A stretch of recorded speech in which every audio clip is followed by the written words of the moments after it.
Bien, alors merci d'être venu ce matin pour honorer la mémoire de Georges Sorel. Georges Sorel, si on doit le situer dans le temps, on est plutôt à la fin du XVIIIe siècle. 19e, voilà. Merci. Il est surtout célèbre pour ses livres, notamment Réflexions sur la violence, mais surtout parce qu'il a contribué à créer ou à permettre à un courant d'idées de se développer, à savoir le syndicalisme révolutionnaire. Ses écrits principaux, 1906, donc pour Réflexions sur la violence, et on est à une époque, on sort d'une période de révolte populaire dans lesquelles le regroupement des salariés pour demander l'augmentation des salaires était interdit. Là, on est plutôt dans les années 1840. Hein, et avec la loi Le Chapelier en 1789, ça a été consacré à ce moment-là. Donc, interdiction pour les ouvriers de se regrouper pour réclamer l'augmentation des salaires. En 1810, en gros, hein, sous Napoléon, il avait été écrit que lors d'un litige entre un employeur et son salarié, c'est la parole de l'employeur qui faisait foi. Donc quand on sait que dans ces années d'essor industriel, les conditions de travail étaient très difficiles, hein, les enfants travaillaient encore, les femmes travaillaient déjà à partir de 6-7 ans. Pour les maris et les épouses, c'était des journées de 12, 14, 16 heures, y compris le dimanche, il n'y avait pas de CDI.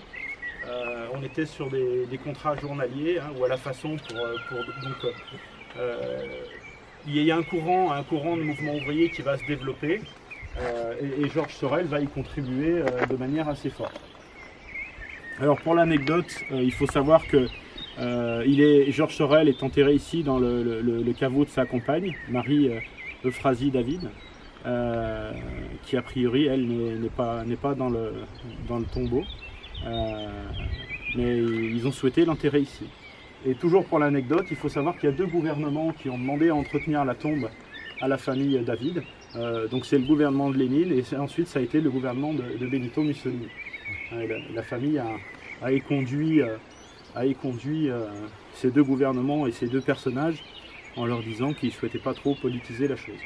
Et ça a été une constante de Georges Sorel de chercher et du syndicalisme révolutionnaire à s'éloigner de toute influence politique. Et en tout cas, c'est une des choses qui sera perpétuée dans la charte d'Amiens en 1906, dans la charte du premier syndicat français qui s'appelait à l'époque la CGT, mais la CGT qui n'était pas politisée, hein, Confédération Générale des Travailleurs, et qui a écrit expressément dans la charte d'Amiens s'affranchir de toute influence, aussi bien patronale que politique, ou que des sectes. À l'époque, c'était les anarchistes. Voilà. Donc, moi, je vais faire un petit topo que j'espère assez rapide. Le topo que je vous fais, il est issu du dernier numéro de la revue Terre et Peuple, le numéro 71. C'est un article que j'ai mis assez longtemps à écrire, et Pierre m'a laissé le temps de l'écrire, parce que ce numéro en tout cas cet article sur Sorel, on souhaitait l'écrire depuis longtemps, et j'y ai mis ce que moi j'y ai trouvé ce que j'y ai trouvé d'intéressant dans le discours de Sorel. Et je pense qu'il y a beaucoup de choses à en retirer aujourd'hui. Alors bien évidemment, il s'est battu pour plus de justice sociale, et il a donné des arguments aux hommes, aux ouvriers, pour le syndicalisme révolutionnaire, avec quelques consignes pour essayer de maintenir ce combat. D'abord, le premier, je vous l'ai dit, la haine du politique et la méfiance absolue envers la démocratie, le système démocratique, qu'il voyait, lui, aux ordres de l'oligarchie qui était naissante à l'époque. Donc il savait que la démocratie empêcherait, par les mensonges qu'elle profère, nos contemporains de bien comprendre les choses, et il les a incités à se faire eux-mêmes, à se former par eux-mêmes. Il a milité pour une stratégie d'action directe Action directe, ça a été dévoyé parce que repris par les rouges communistes, mais le terme en lui-même d'action directe, c'était ce que souhaitait Sorel, et c'est pour nous aussi encore, et je le redirai tout le temps, mais une piste de réflexion à s'organiser localement et à se former par en bas, et ne pas se fier à des messies venus d'en haut ou donner leur confiance à des politiques qui géreraient par le haut. Voilà. Il avait fait le constat que l'homme s'avilissait à travers le temps, que les temps d'avilissement humain et que le fait de céder à des valeurs assez médiocres était une constante, et donc il s'est battu non pas que pour les intérêts matériels des hommes, mais aussi pour les aider à s'élever et à se grandir. Et il militera pour réhabiliter la valeur travail, mais noblement, mais pas que, toutes les valeurs humaines de combat, etc. Je vais y revenir. Il dira que pour lui, il n'y avait que deux aristocraties, celle de l'épée et celle du travail. Voilà. Il disait qu'il devait y avoir une tranche d'hommes et de femmes les plus courageux qui devaient inciter les autres à se prendre en main, que cette fraction d'hommes et de femmes devait montrer l'exemple et ainsi redonner l'espoir au plus grand nombre. Il a parlé de minorité consciente. Et il s'en est pris, bien sûr, et là encore c'est quelque chose d'important pour nous, il s'en est pris à ceux qu'il appelait les intellectuels de salon, les gens qui n'incarnent jamais rien, qui ne concrétisent jamais rien. Alors que dans l'action, dans l'engagement, on se confronte d'abord à soi-même, mais on se confronte aussi à la réalité, puisqu'on met nos idées face aux préoccupations du peuple, et ça permet de voir si elles méritent d'être incarnées ou si en tout cas on vise juste. Donc l'antidémocratisme était quelque chose de fort, la démocratie était... sa haine de la démocratie était fort, le suffrage universel, il voyait là-dedans un piège, parce qu'il disait qu'en participant au jeu démocratique, on finirait par adopter le système de pensée de la classe dominante, alors que le peuple a des intérêts, que la classe ouvrière a des intérêts, et que l'oligarchie a elle aussi des intérêts, et que les intérêts des deux sont inconciliables, et que donc il doit y avoir confrontation pour que chacun affirme ses propres valeurs.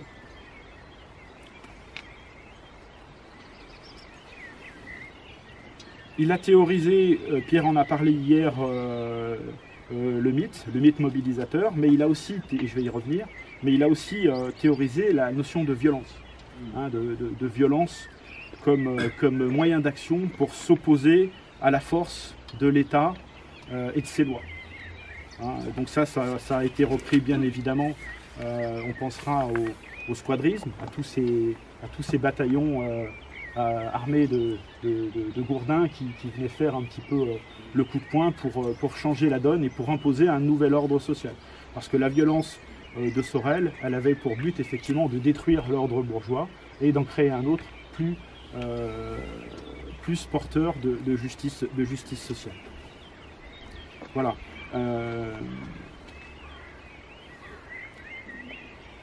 Il voulait réveiller les vertus propres à chaque classe, c'est ce que j'ai dit tout à l'heure, afin que chacun puisse accomplir son destin. Aujourd'hui, il est compliqué d'envisager que le monde ouvrier puisse obtenir quelque chose quand on sait, avec un Macron qui vient d'être élu, comment le système continue de porter au pouvoir et au gouvernement et dans les parlements les gens qui ne changent rien à la donne. Donc il invite le monde ouvrier à se prendre en main, à développer des valeurs qui lui sont propres pour défendre la cause populaire. Et il assumait complètement le fait que la violence puisse être brutale, puisque derrière il y a aussi une violence apportée par le système et par l'ordre bourgeois qui est détentrice du pouvoir légitime, puisque du pouvoir souverain.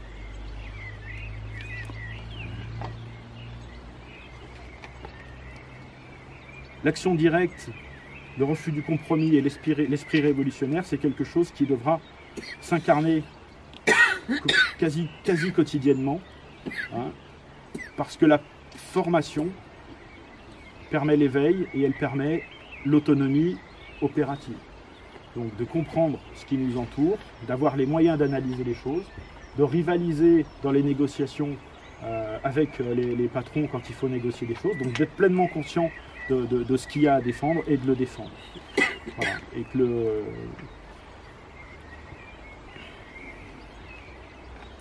il a insisté aussi sur le fait qu'on n'était pas uniquement dans un partage de la richesse, hein, la justice sociale d'accord, mais ce n'était pas la seule chose à défendre. Il y avait aussi l'élévation spirituelle du peuple et des plus modestes. Le mythe mobilisateur, alors on a souvent dit on a souvent assimilé le mythe mobilisateur de Georges Sorel à la grève générale en disant c'est la grève générale, c'est le mythe qui doit mobiliser tous les ouvriers pour déclencher l'insurrection qui permettra de changer la donne et puis de renverser la table. Mais aujourd'hui, et il a fait avec le temps l'expérience, mais ça correspondait aussi à une période, ça a fonctionné, hein, quelquefois, la grève générale, en 1936, donc quelques années plus tard, ça a fonctionné, ça a permis d'obtenir des choses. Mais aujourd'hui, les conditions de travail sont quand même bien moins violentes que ce que pouvait connaître le peuple à l'époque. Donc aujourd'hui, ce qui nous intéresse, c'est de conserver à l'esprit la notion de mythe à créer, de courant d'idées à porter, mais tourné vers l'avenir. Quelque chose qui doit pouvoir nous mobiliser. Alors l'Europe, la défense de notre sang. La remigration aussi. Oui, la remigration, mais la défense de notre sang, ça dit bien les choses. Ça dit bien les choses. Donc, créer des mythes mobilisateurs qui permettent d'entraîner le peuple, la condition étant que le peuple se retrouve dans ses idées et qu'on ne soit pas dans des idées désincarnées ou que le peuple ne comprend pas ou qu'il n'estime pas légitimes. Il a aussi été influencé par Henri Bergson, qui lui disait que l'instinct et l'intuition étaient des facteurs d'un retour vers l'action. En disant, en faisant le constat que les idées c'était bien, mais que ça pouvait stériliser l'action, je vais le dire comme ça. Donc de bien se laisser porter par son instinct ou son intuition pour revenir à des états un petit peu plus primaires, plus instinctifs, plus brutaux, parce que la civilisation tend justement à niveler et adoucir tout cela avec les lois, et donc de rappeler que parfois il faut aller au-delà de tout ça pour pouvoir générer des actions et aller vers des choses qui peuvent bouleverser l'ordre établi. Voilà.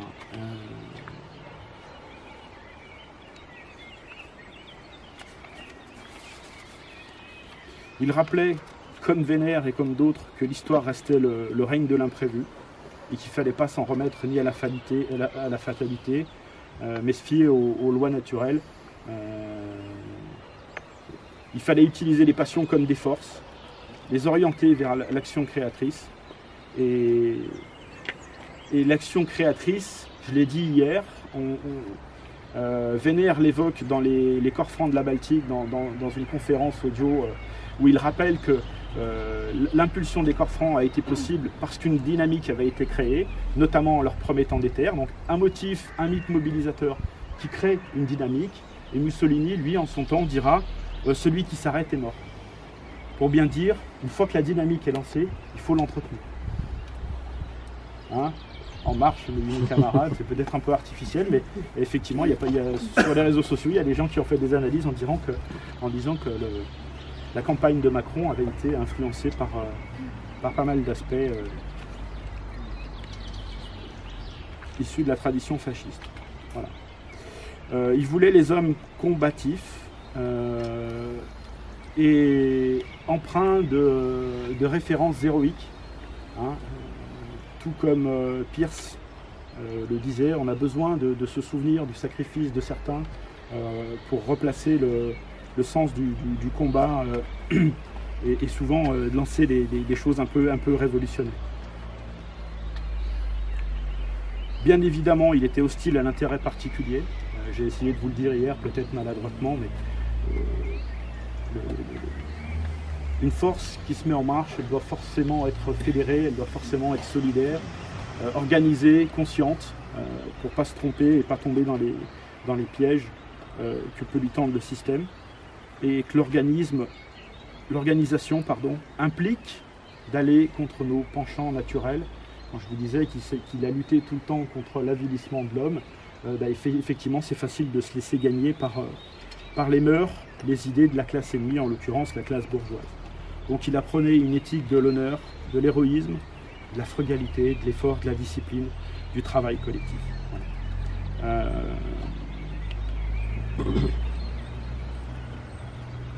Notre avenir est dans notre mémoire, et en l'occurrence ici, dans les idées, dans ce que nous rappelle Georges Sorel. Et comme Nietzsche, il dira que les idées figées sont des idées mortelles. Il faut pouvoir s'adapter à l'évolution du temps, à l'évolution des mœurs, mais pour autant, Vénère avait repris une formule intéressante: ancien acier, nouvelle lame. Il faut savoir quel est notre socle fondateur. Pierre nous l'a rappelé hier, en ce qui concerne Terre et Peuple, mais voilà, de savoir suivre l'évolution du peuple et de ses besoins. Il a bien évidemment renié la centralisation, puisqu'il prenait l'autonomie ouvrière au plus proche des réalités de chaque entité. Et je terminerai en disant qu'effectivement, il nous apporte une grille de lecture, à mon sens, très actuelle par rapport à l'époque, alors même si la violence que subit le monde ouvrier est moins importante, mais que ce qu'il nous enseigne, en termes de dépassement de soi, de besoin de se fédérer, c'est quelque chose qui doit nous parler aujourd'hui, parce que je pense qu'on en a besoin pour changer un petit peu la donne. Voilà. Et je terminerai en disant que le souvenir des morts doit être la force des vivants. Donc si le 1er mai, vous ne savez pas quoi faire, écoutez, venez rendre un hommage à Georges Sorel, ou alors rendez-vous sur les plaques commémoratives des Canuts pour les Lyonnais, ou ailleurs, choisissez d'autres endroits. Mais on a des valeurs à porter, on a un combat à porter en la justice sociale, et je pense qu'il n'y a pas grand monde aujourd'hui qui le porte, ce combat. Voilà. Je vous remercie, puis je pense que Pierre aura peut-être un ou deux mots à dire, ou d'autres d'ailleurs. Tu as bien rappelé quelle place tient Georges Sorel pour nous dans la longue histoire de nos grands anciens.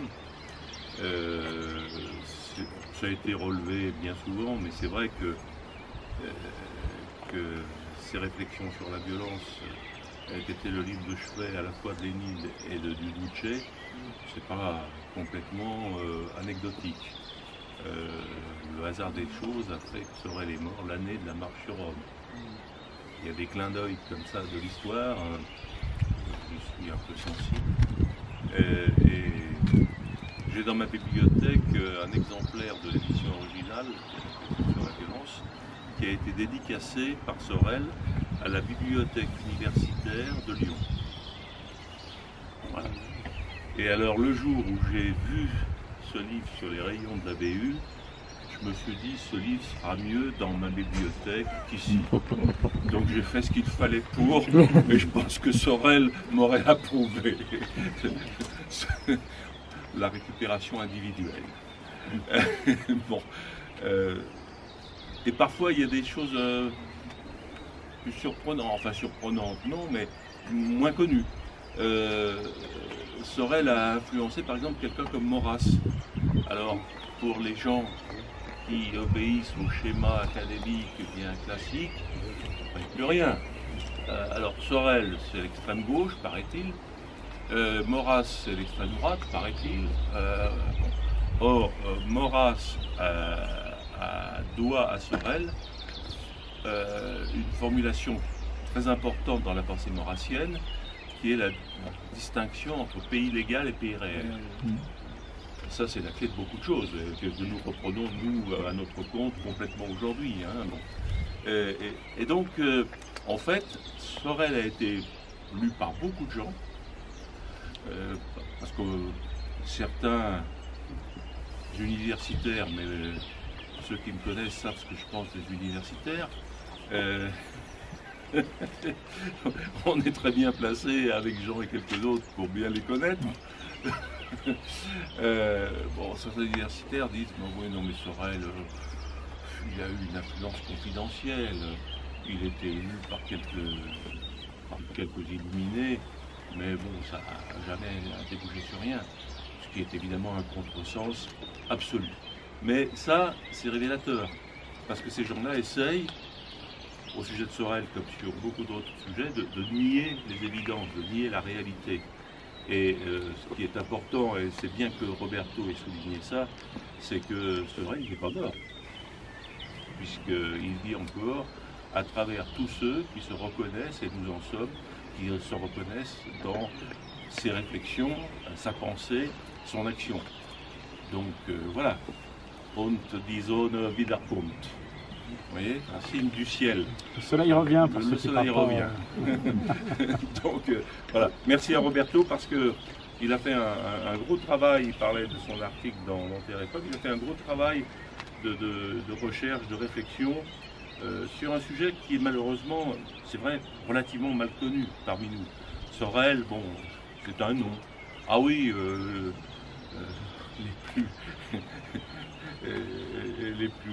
ceux qui ont le plus de mémoire disent ah oui, réflexion sur la violence. Bon, et voilà, on s'arrête là.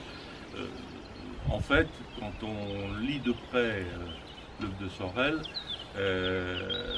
elle est très polyvalente, elle couvre beaucoup de domaines auxquels on ne pense pas forcément toujours. Il s'est intéressé à beaucoup de choses.